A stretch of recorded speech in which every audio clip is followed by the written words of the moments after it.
All right, everybody. Welcome back to the Move podcast. Last one of the 2023 Men's Tour de France. Covering stage 21 as it is each and every day this summer. Our coverage here brought to you by Ketone IQ. We're going to talk a lot about Jordi Meeus, of course, and look, special guest also today, Johan Bruyneel on the show. He is Belgian. Jordi Meeus is Belgian. A little controversy even on how we pronounce that last name, even with the Belgian. But we'll get into all that. Amazing tour for Bora, and I want to expand on that too. But 2 stage wins, top 10 in the overall. Boy, they're leaving happy. But before we get into all the action, today's show brought to you by Roka. Roka has invented a completely new class of eyewear. Glasses optimized for performance. Also super cool on the casual side and the prescription side. George, you were just wearing your blinged out Rokas. I don't know what happened. That was kind of... Want me to get them? Well, it was a cool look. I thought you were going to keep going with that. The prescription glasses, of course, we're all big fans of. The readers, JB's got... it was like... I don't. Oh, boy. Look at this man. These are the blings, bro. What's interesting is that you're just one of the few people who can pull that off. It's true. It really is. I love these. The shades are unbelievable. They're unbelievably lightweight. They do have the best optics on the market. Crystal clear, fog resistant, and scratch resistant. And when you're out there sweating, no matter how bad you're sweating, they will not slip off no matter how much you look like me when you're out there, just straight up. Also hand built in our hometown of Austin, Texas. Looking forward to getting back there, by the way. Just if they're for the folks in Austin, could you just turn that thermostat down just a little before we get there? The Move listeners get 20% off. Just go to Roka, ROKA.com. Use the code THEMOVE. Again, that's Roka.com. Use the code THEMOVE. Also today, and thank you for letting me borrow your readers the whole Tour de France. I'm curious. Giving them back. You're giving them back. Yeah. The only reason I happens. can get you more. The only reason I'm a little nervous about it. These are my backups. So when you're traveling, like if I lost mine, which I managed to hold on to for a while, I'd be screwed. Yeah, you would be. I got them back. Thank you. Also today brought to you by Huckberry. Huckberry is building the future of retail for active, adventurous guys. Where style and adventure converge, millions trust them as their one-stop men's shop for discovering and shopping well-crafted products and well-curated products. They're super picky in particular about the stuff that they feature either on the site or through their newsletters, which I think are some of the coolest. All you dudes out there, if you're looking for a little dude way to start your day, I think the Huckberry newsletter is the best. A bunch of really cool products on there. The 72-hour tee, which they've just crushed it with. JB, of course, you like the wax trucker jacket. And we've all gone on and curated our favorite products with Huckberry. Myself, JB, and George. If you go to huckberry.com/themove, you can just see the stuff. Like we went through and just picked out the stuff we like the most. Pocket knives. I just love talking about JB's. Food seasonings. Why? Because I started choosing weapons instead of apparel. I just think it's hilarious. Like George and I were getting like dope looking clothes, and you were getting like pocket knives and meat seasoner. Well. And as I said at the top of the show, our presenting sponsor this summer, HVMN, the makers of Ketone IQ. They made the world's first drinkable ketone in 2017. Of course, that is Ketone IQ. It's their latest innovation on ketones with improved effectiveness, taste, and cost. So many people trying out ketones. I had people, I went to Cash last night. Jody, who's owned Cash here in Aspen forever, she's rocking the ketones. I would say this, and you can see if what I say is accurate. We had the HVMN fridge here with ketones. They stocked us up. The whole staff taking a daily shot. I think everyone was elevated this year. I thought we were on point. It is no wonder that HVMN supplies ketones to more than 60% of the teams in this year's Tour de France. You can save 30% off your first subscription order of Ketone IQ at hvmn.com/themove. Again, that's hvmn.com/themove. Johan, how you doing, man? Are you tired? I know you're tired. How many podcasts a day did you do? You had to do like 4. 3 in general, and sometimes 4. Ugh. So, yeah, it's been a long tour. Yeah. Did any of us bet on Meeus for today, Johan? No, we did not see that coming. No. I had Groenewegen. I thought he was looking good. He actually did a good sprint, but those guys just came around him at the end. Johan, you brought up a good point that it's. I just expected that we see another win by Jasper Philipsen, and as I sort of reflected on the 3 weeks, the main takeaways. That was going to be one of my takeaways, just the pure domination of Philipsen, but we didn't see it. And you brought up the point that it's actually pretty rare that somebody is such an overwhelming favorite for them to actually win on the Champs-Élysées. He was close. But it does happen quite often, actually, that somebody you have barely seen in the Tour, that all of a sudden, then in the last stage in Paris, I don't know exactly what the reason is, because it's a pure sprint, it's a straightforward sprint. But yeah, I mean, Jordi Meeus was up there all the time, 5th, 6th, 4th, I think he was once.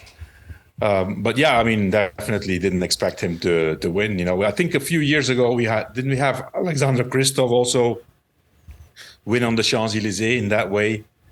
Like you hadn't seen him during the whole Tour, and all of a sudden, the last day he was there.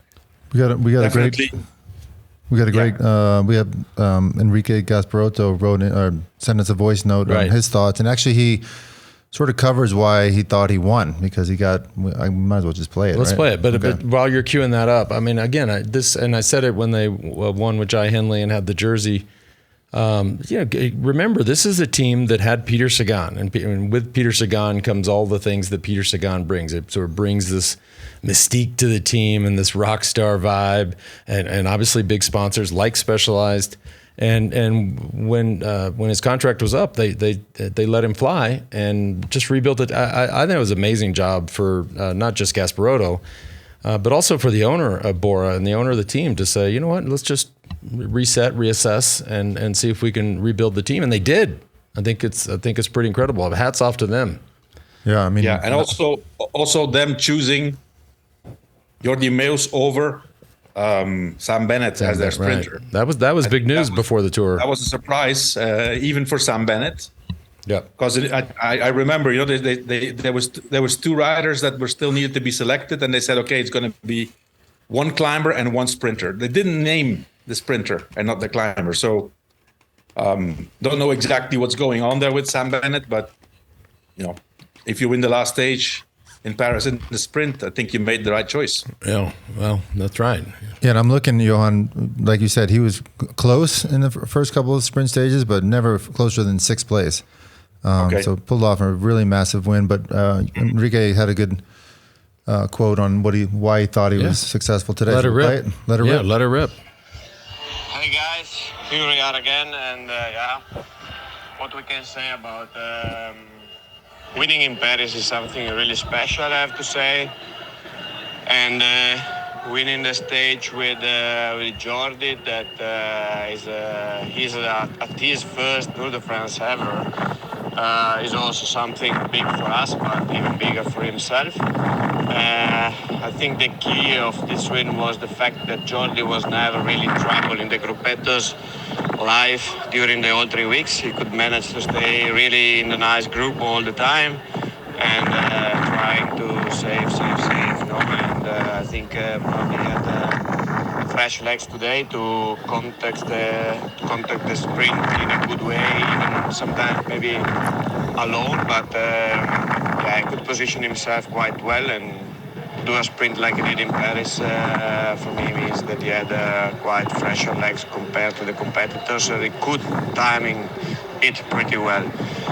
And I think for Jordi, for everybody, is a kind of unexpected, but we have to keep in mind the fact that Jordi has been doing races this year and also last year here in Bora without a proper layout, so without a proper support. And in this Tour, having Danny Van Poppel as last man, I think Danny is one of the best laid out men at the moment. I think having Jordi a good support here, they could train during this Tour how to time themselves for the sprint, and to finish it off this Tour in this way is something incredible, and I'm really happy that Jordi could experience that, because he's a super nice guy and super funny guy, always in a good mood, always a good spirit. Yeah, and yeah, tonight we will celebrate it in Paris. Love that. Yeah. And we haven't even mentioned how far from the back he came. He came from the back. Everyone's talking about the speed of Philipsen, and I mean that was just. Well, if you go back and look at that sprint, he was way back there. Key takeaways from that was, one, is his first Tour de France ever. Mm-hmm. So imagine winning the last stage. But what Enrique, another key takeaway was Enrico said that he was so relatively fresh. I mean, he made it through the mountains in the Gruppetto. A lot of guys, there's different riders in the Gruppetto. There's some that are just hanging on for dear life, and there are some that are just there saving energy because they know they can't ride with the best guys, and they're not really hitting their limits in the Gruppetto, so they're just recovering and waiting for their next time they can make a breakaway, or just save their legs as much as possible. And this is what we saw with Jordi. He saved his legs. He never really hit the limit in the Gruppetto, and of course it was a very difficult race for everybody. But he got to the Champs-Élysées a bit fresher than everybody else. Yeah, yeah, and we just mentioned Peter Sagan. It is worth noting his final Tour de France with arguably one of the best careers of all time. But so good, congratulations to Sagan. We were all a little miffed. I know Johan maybe has some different thoughts, but you had Thibaut Pinot retiring, who's the prize of France, and then you have Peter Sagan retiring, who's had the career he's had. We fully expected that this peloton would let them roll in, take a little honorary cross, past the finish line, or parade, and it just didn't happen. Johan, why not? Honestly, I don't know why, especially you, George, you're making such a big deal out of this, because big deal. I just asked about it. It's not something commonly done. Eki rode off in the front. There was several riders. Yeah, well, I mean, that's Eki did that. By the way, I did not want to ride off the front of my last Tour de France. All the guys at the time, Sir Bradley Wiggins was leading, and he's like, "Gee, you got to go. We want you to ride in the front." So there was a lot of riders that actually egged me on, and I didn't want to do it, but I went. I heard there was one rider who didn't want you to do it. Yeah, I know. Talk about that. We'll skip that. Our friend, but he's not always all there. So I don't know. Maybe he thought I was trying to get away or something. Okay, but no, I mean, I think, George, I mean, if Pinot and then Sagan and David Haynes, and there's for sure another guy. I mean, do they have to 5-6 guys go up front? I mean, I don't know. I mean, you would have to go back, George, and see in the year you retired. Which year was that? 2012. 2012. Wow, Did you ride so? Okay. There was for sure other riders in the peloton who retired. But none of them had ridden 17 tours. I think that was the point. And nobody in this peloton has had a Hall of Fame career like Peter Sagan has. That's true. Okay. I'm okay. But you know what? Look, he came around. My mind a little bit on it then. Yeah. Well, I tell you what. Sticking with Sagan, I remember doing the Tour Down Under in 2009, and they always have this criterion before the actual Tour Down Under starts. And I got on a break with this kid. He was on liquid gas, and nobody had ever heard of this kid. And I said, shit, who's this kid? This kid is for real. And he was 20 years old. And people said, yeah, this guy's. I said, whoa. I mean, he was a stud from day one. Yeah. You saw him. We didn't really even mention his name once throughout this Tour de France. But he's a rider that, like you said, Lance, is one of the best riders of all time. Probably can do whatever he wants in the peloton. Has a ton of respect from all the riders. And even though we didn't mention him in terms of results, but every rider in that peloton has a ton of respect for him. Yeah. I mean, look, Jasper Philipsen wins the green jersey for the first time. Sagan won it 7 times. I mean, 7 times. Yeah, and just how entertaining he was, just for the average fan. And you'd see him doing things like pulling over to the roadside and hanging with fans, or helping break down after a stage. Like he just rocking wheelies. Yeah. Well, you know what I did, but it's the end of his runs here at the Tour. But I think it's safe to say tonight, we make party. Definitely make party. We make party. The tonight. Ultimate party. We make party. Yeah. There's another era that has come to an end, by the way, and that's the era of Pogačar being in the white jersey. Yeah, we saw that. He's had it for What did they say on the coverage? I think 80. He's had 80. 73 out of 84. Yeah, 75 white jerseys, and he had 72 in a row. Wow. So the guy went 72 times to the podium in a row, like nonstop. By the way, that's a pain in the neck. It really is. You'd rather not have it and have extra time to get the recovery process started. To hang around there, man, that's a great point. So Johan, where are they going now? UAE, are they looking at this as a disappointment? 2-stage win, second place. Or are they looking at it as perhaps his injury in Liège-Bastogne-Liège? What do you foresee the changes are going to be next year for his preparation for the Tour de France? Yeah, I think they have to go back to the drawing board and first of all know that I think it's a compound of reasons. I don't think you can pinpoint one thing. Personally, I think the injury is the main reason because he had a far from ideal lead up to the Tour de France. And then personally, what I think, and of course, it's easy to sit here and say, okay, now we know what happened. They should have done this differently. But it was almost impossible with such an accelerated preparation. Like he basically had 20 days of quality training before the Tour. All that before was home trainer and, physical training and stuff like that. So when you come into the Tour, it's possible that you feel great because you have the punch, but he didn't have the base. He had if you look at being a pyramid, he has a small base pyramid. And I don't know if I agree with that, Johan. Well, when you're done, let me give you my views. Yeah, okay. Yeah, and then, me too. So I think, but I actually agree with what Johan's saying. But I just I'd like to add something. But George, I see. Pogačar is a generational rider. He can win whatever he wants to win. And he also has a very relaxed approach to training. It doesn't seem like he does all these altitude camps. It doesn't seem like he does all the nutritional things that a guy like Jonas is doing. And perhaps these guys are so close in terms of level George, that maybe they're going to have to take a different approach in terms of his preparation for next year's Tour de France.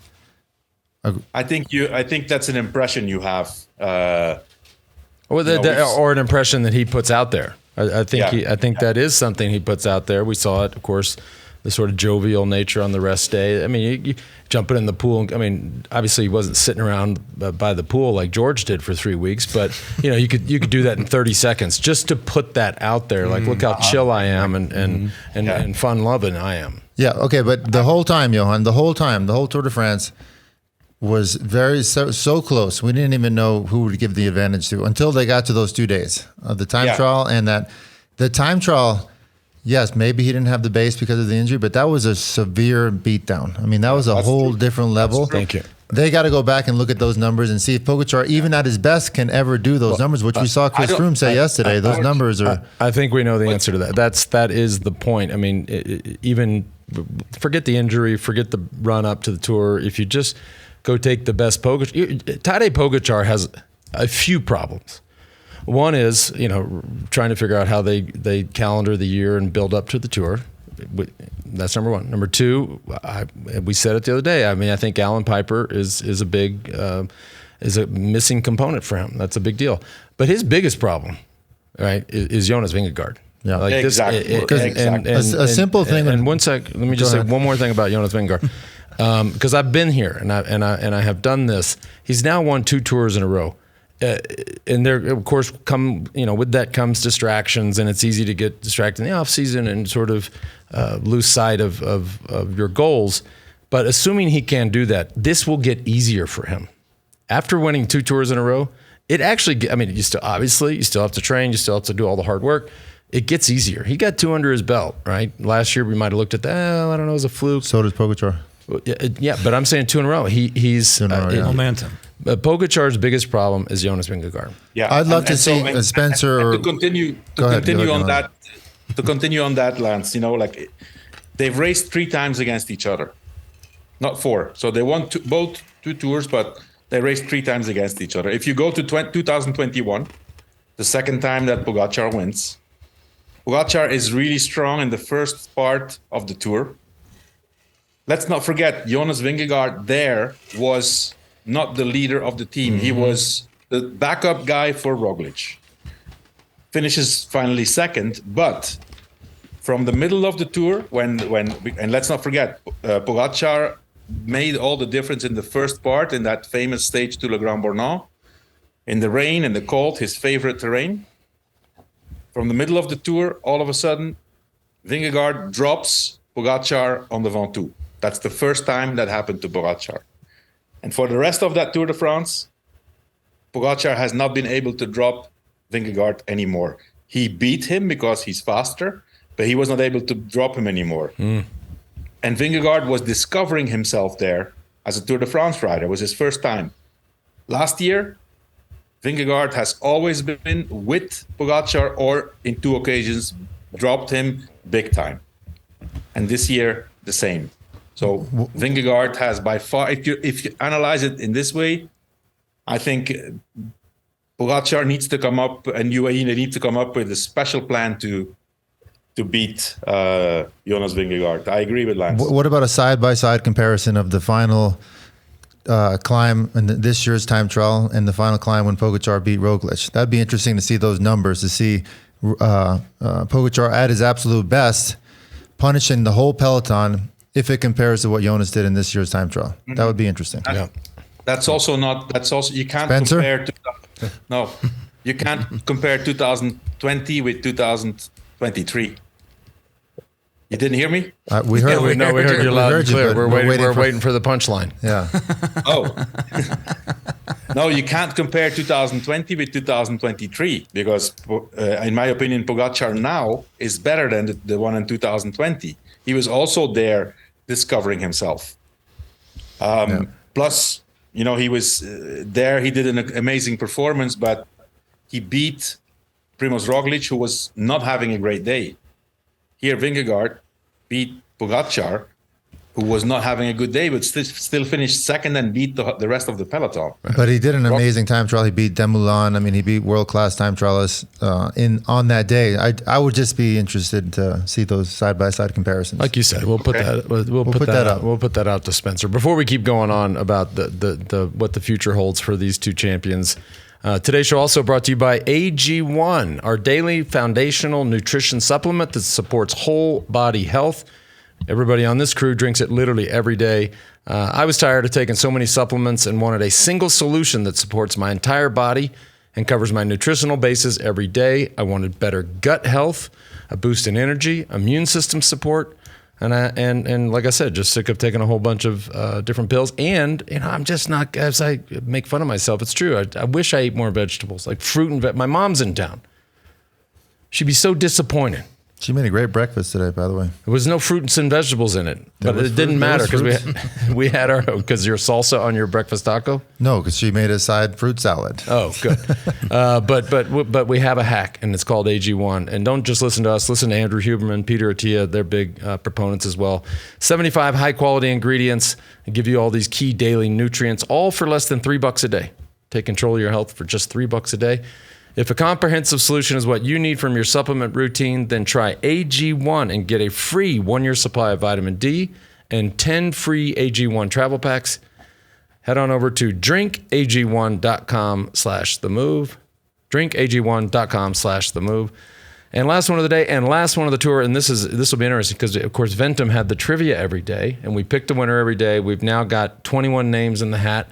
We will get to that pick here in a little bit. I'm fortunate enough to get to pick it, but I had my maiden voyage yesterday on that orange NS1. George, that thing, yeah, that thing pops. You rolled up into Aspen with your custom like Colombian thing, and then my shit showed up. That orange NS1. I mean, that thing. If y'all haven't seen it yet, I'm telling you, it is sick. It is, and I did, and I'm not kidding. It rides amazing. It's light. It's stiff. Handles amazing. But it'll be interesting to see who won. We had a lot of people participate. Apparently thousands of people participated in this. The company's kicking butt. They have dedicated customer support, also producing great content. You can see that stuff on their socials at Instagram and YouTube, which is at Ventum Racing. Check this out. You get 10% off when you use the code WEDO at checkout over at ventumracing.com/themove. I'm looking forward to picking that name. I know, that'd be fun. Just minutes away. Minutes away. Can we play the what about next year game? Yeah. I know that's a difficult thing to do. There's one more thing I would like to say. Oh boy. Oh Sure. boy. Oh boy. He's shaking his pen. No. I mean, I want to give credit to first to Vingegaard and especially to Jumbo-Visma, the way they rode. We've during the tour we've been at some points critical to Jumbo or to UAE, but if you look at it, they had a plan and they executed their plan independently of what other teams did, and it's very mathematical. It's clear in the mountain stages. They know that the majority of their team, they can ride the climbs at 5.5 watts per kilo. That's what they did. Then they come to the last climb. They have two guys who can ride 6 watts per kilo. And then they know that Jonas has 6.5, 6.6, 6.7 watts per kilo. That's what they did. And that's how they won. 7.5 in the time trial. Yeah, okay, but that's not, I mean, it was during 14 minutes. That's long. I mean, it's long. It's, Yeah. If those watts are correct, by the way. But anyways, I think that they are very, very, very methodical, more than anybody else. And so, hats off to them to do this for the second time in a row. And today we were informed that Jonas Vingegaard is going to do the Vuelta España. So it's clear that their goal this year is they want to win the Giro, the Tour, and the Vuelta in 1 year. No team has ever done that before. Johan, before you move on, you're right. 5.5 watts per kilo, hardly anybody can attack. But you let out one of the greatest riders, or the greatest rider in the peloton right now. They also have Wout van Aert that can get in any breakaway he wants to, get a head start on his own guys that are doing 5 watts per kilo. Wait for Jonas when he needs to at the final climb. I mean, their setup is just it's amazing. And special shout out to Sepp Kuss, who we saw some reports yesterday that after his horrific crash that he had abandoned the tour. Well, no, the kid's tough as nails. He's out there riding into the Champs-Élysées looking like a mummy, but just tough as hell, and rode what an amazing teammate. He's on the start list for the Vuelta currently too. Listen. What was to give Giro, that kid a break? Listen, what was that currency they used to have in Spain? Was it before the Euro? The pesetas? Pesetas. They better back that fucking peseta truck up. I mean, why? I can't see that happening. I said it, JB, on JB Squared. I can't see that happening. Can't see what happened. Too much. Sepp Kuss in the Vuelta. That makes no sense. I can't either. But why would Jonas Vingegaard go? So I'll answer that for you. Because the GC guys like Froome, they started doing the Vuelta, so they would not have to train as hard in the winter. I mean, think about it. Think about how mentally tough it is. I don't get that. How mentally tough it is for these guys now with the intervals, the way they eat, and it's life consuming. So perhaps it's not a bad idea to go do the Vuelta and just get that hard riding in and build a even stronger foundation for the winter, have a bit more relaxed winter, and then when you start back up training again for the next season, you have that stronger foundation for two Grand Tours. I think that is the thesis behind why he would do it. Baby, muchos pesetas And mucho paper. Well, I mean, the organizer. I saw an interview of the organizer today, and they knew today. They knew this morning, and although Vingegaard said that they announced it today, but this is the plan since December, that he was going to do Tour and Vuelta. And so what in the Vuelta we're going to see? We're going to see Roglic and Vingegaard together. We're going to see Remco. We're going to see Juan Ayuso. Ooh. We're going to see Geraint Thomas. We're going to see Richard Carapaz. Enric Mas. I mean, it's going to be amazing. It's going to be an amazing Vuelta. And we only laugh at that because I guess that's what you butcher the of all people. I kind of do it on purpose, right? I mean, you think a Colombian is it that hard to pronounce Ecuadorians' names? Bahrain. No, that's not. Bahrain is not in South America. George, you have to do some things on Colombia. George, you are for sure. You have to be doing some things on purpose. Otherwise, you need to look into that. Well, I wish everyone could see. I know we have a lot of people who only listen. If you could have seen Lance's facial reaction when we said Vingegaard's going to go do the Vuelta, like you just were like, that's mind-boggling to you. That I mean, if George might have a point. I mean, boy, is training life that miserable? Maybe.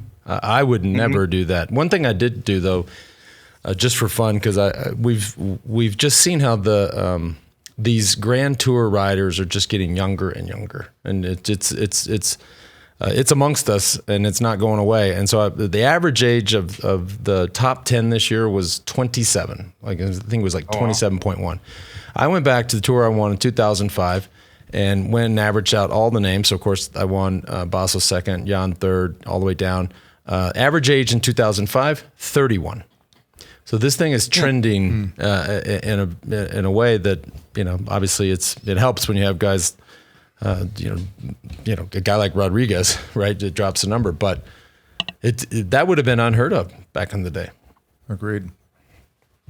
Also, something really unique, I think, out of the top 10, seven riders from the top 10 won a stage in this Tour de France. Wow. It's also very, very rare. Yeah. I mean, so what's the deal with Rodriguez? Is he going to Movistar or is he staying with Ineos, or we don't know? The deal is, as far as I have been informed, that Carlos Rodriguez has signed a pre-contract with Movistar. I don't know why that happened, if Ineos was not making him an offer or something, and now Ineos is trying to buy out that pre-contract. Well, both teams need him.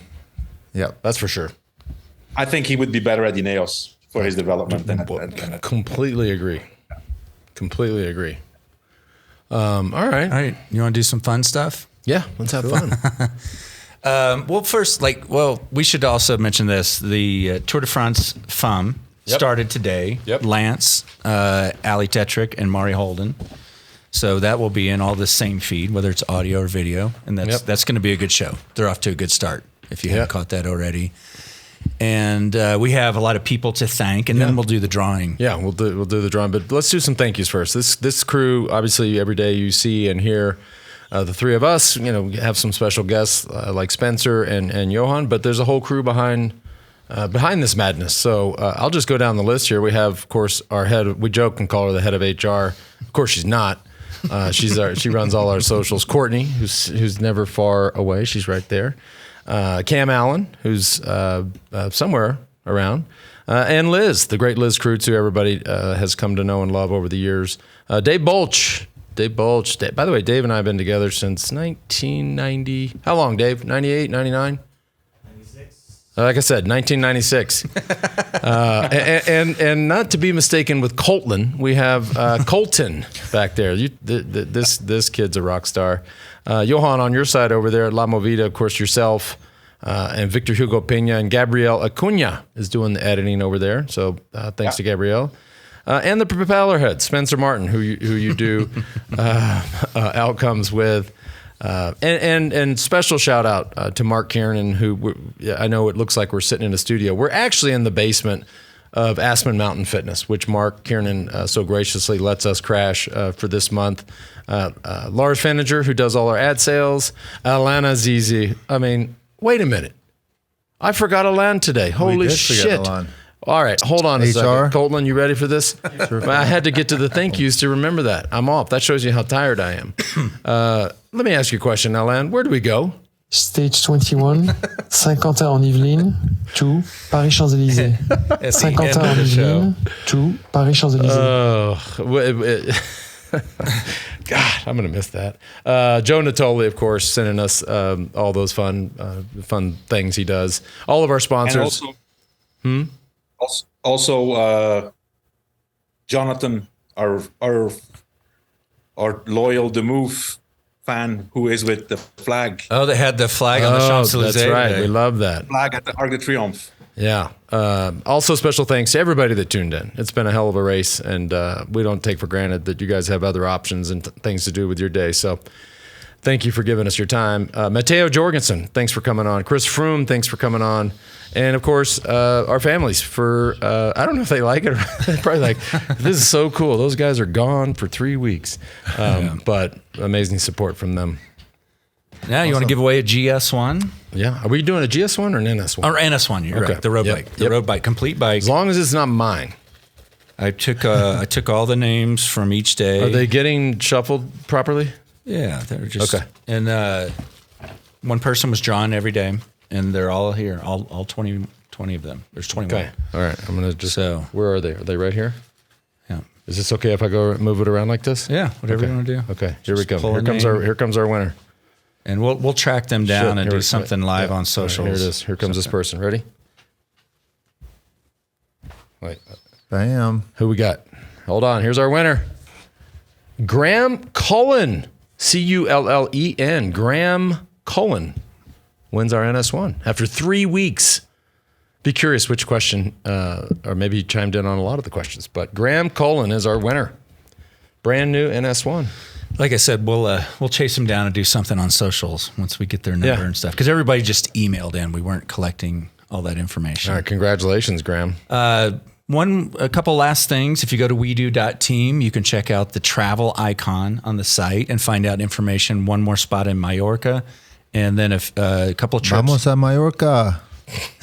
One more spot. Who's in? And a couple spring classic trips up there if you want information on them. And why don't you invite one of your friends with a jizzy so we can lift over? Are you going to come? What do we got? Tour of Flanders, beginning of April, and then Paris-Roubaix. And we'll have Johan Bruyneel as the director sportif. That's right. Making the plan, and you'll be riding with yours truly. And some other. He just Johan, you missed that part. He says yours truly and just stares at himself on the monitor. It's just like that's why I went quiet. He was literally just looking at himself. Who does that? Check out some of the new merch at wedo.team as well. We've got a lot of cool flannel shirts looking cool. Yeah. Well, hey, it's been a hell of a 3 weeks. Of course, we're kicking off the Tour de France Femme avec Zwift today, so we've got another 7 days of that, but. We got some fun shows left. World Championships, probably a couple other ones. World's coming soon. Yeah, World's coming up soon. Next year, this time it's going to be interesting with Olympics as well. I know. That's I don't know how I feel about that. I mean, I love the city of Nice. Obviously, I lived there for most of my career.